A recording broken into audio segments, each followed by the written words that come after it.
안녕하세요. 중국 까발리는 남자, 중까남 황현철입니다. 최근 중국 최대 전자상거래 업체인 알리바바에서 성폭행 사건이 터지면서 중국의 술자리 문화가 또다시 도마 위에 오르고 있습니다. 여기에 지난 10일 광저우일보가 선전시 검찰청이 술에 취한 여직원을 강간한 상사에 대해 1심에서 징역 1년 2개월을 구형했다고 밝히면서 술자리 문화 비판 여론에 불을 지폈습니다. 강간범에게 징역 1년 2개월 구형이라니. 이해할 수 없는 낮은 형량에 중국 누리꾼들은 선전시 검찰청이 강간범을 보호한다, 강간을 장려하는 것 아니냐 등의 반응을 보였습니다. 또 같은 날 신랑커지는 텅신에서 근무하는 한 인턴과 류츠핑 상무이사가 주고받은 메시지를 공개해 여론을 달궜습니다. 이 인턴은 술자리 동석 거부 관련 규정을 마련해 여성의 권의를 보호해달라고 건의했고, 류 상무이사는 건의에 감사하다며 성범죄에 대한 무관용 입장을 강화해 나갈 것이다, 건의 내용은 관련 업무를 담당하는 HR 부서에 전달하겠다는 입장을 밝혔습니다.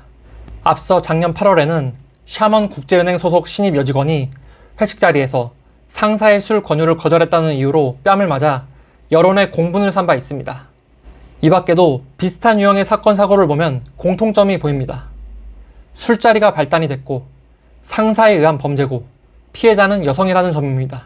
자, 그러면 사건 사고를 부르는 중국의 술자리 문화, 뭐가 문제인지 구체적으로 살펴보겠습니다.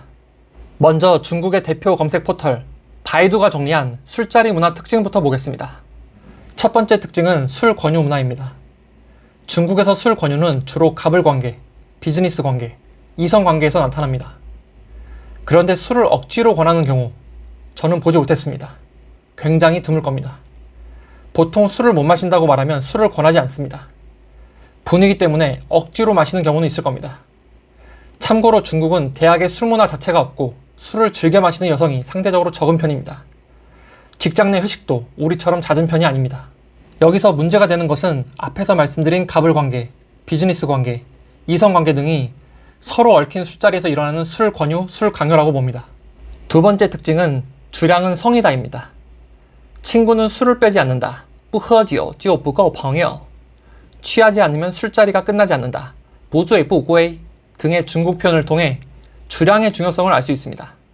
술을 못하더라도 최소한의 성의는 보여줘야 좋은 분위기가 유지됩니다. 참고로 싼종취엔회라는 표현이 있습니다. 중국에서 주당들이 쓰는 표현인데요. 한 자리에서 백주, 맥주, 포도주를 다 마실 수 있다는 말입니다. 세 번째 특징은 권력 중시입니다. 술자리는 사람의 마음을 살 수 있는 좋은 기회가 되기도 합니다. 특히 상사와 함께하는 술자리라면 더더욱 그렇습니다. 술자리에서의 행동 하나하나가 평가 대상이 됩니다. 소속 기관에서 입지가 불분명한 경우 상사의 술 권유를 거부하기 어렵습니다. 그래서 상사와 함께하는 술자리는 긴장의 연속이 됩니다. 문제는 상급자가 이를 악용하면서 터집니다. 네 번째 특징은 충성도 확인입니다. 이는 주로 갑을 관계, 상하 관계에 적용됩니다.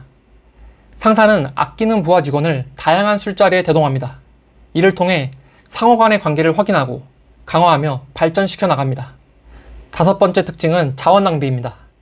이 부분은 반부패 파란 규정이 생기고 음식물 쓰레기가 사회적 문제로 대두되면서 많이 개선됐습니다. 여섯 번째 특징은 복잡한 동기입니다. 첫 번째 특징인 술 권유 문화와도 연결되는 부분입니다.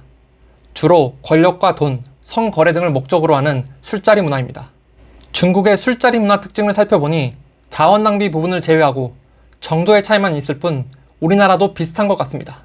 한편 술자리 문화가 빚어낸 사건 사고와 관련해 내후이화 중국인민대 경제학원 교수는 술 권유는 단순한 직장 문화나 직장 내 괴롭힘이 아니다, 우리 삶의 여러 방면을 관통하고 있는 강권 문화, 갑질 문화, 가부장 문화의 발현이라며 동아시아의 관계사회가 낳은 사회 현상으로 본질적인 문제는 계약 정신의 결여라고 지적했습니다.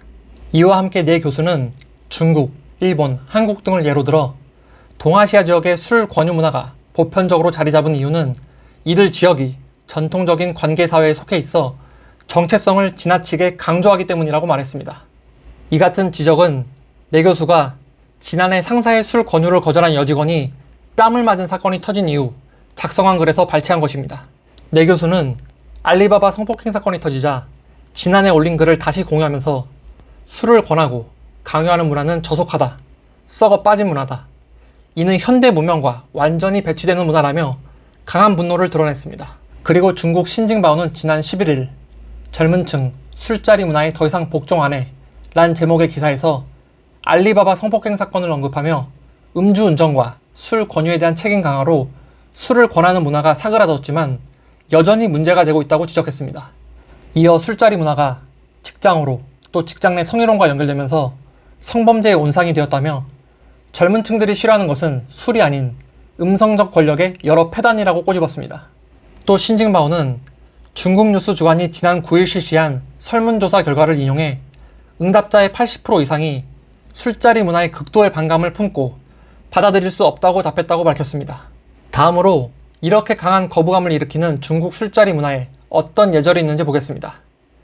대표적인 것만 정리해봤습니다. 우리나라도 비슷한데 중국은 좀 더 따지는 것 같습니다. 오늘의 핵심 정리입니다. 중국의 술자리 문화는 앞서 말씀드린 특징과 예절 등이 악용되면서 문제가 되고 있고 뿌리 깊은 관계사회에 영향을 받고 있습니다. 이번 알리바바 사건을 계기로 중국에서 미투 운동이 확산돼 자정작용으로 이어질 수 있을지 귀추가 주목됩니다. 마지막으로 중까람이 느낀 양국의 술자리 문화 차이입니다. 간단히 보고 넘어가세요. 오늘 영상은 여기까지 하겠습니다. 내용이 유익하셨다면 구독과 좋아요 부탁드립니다. 감사합니다.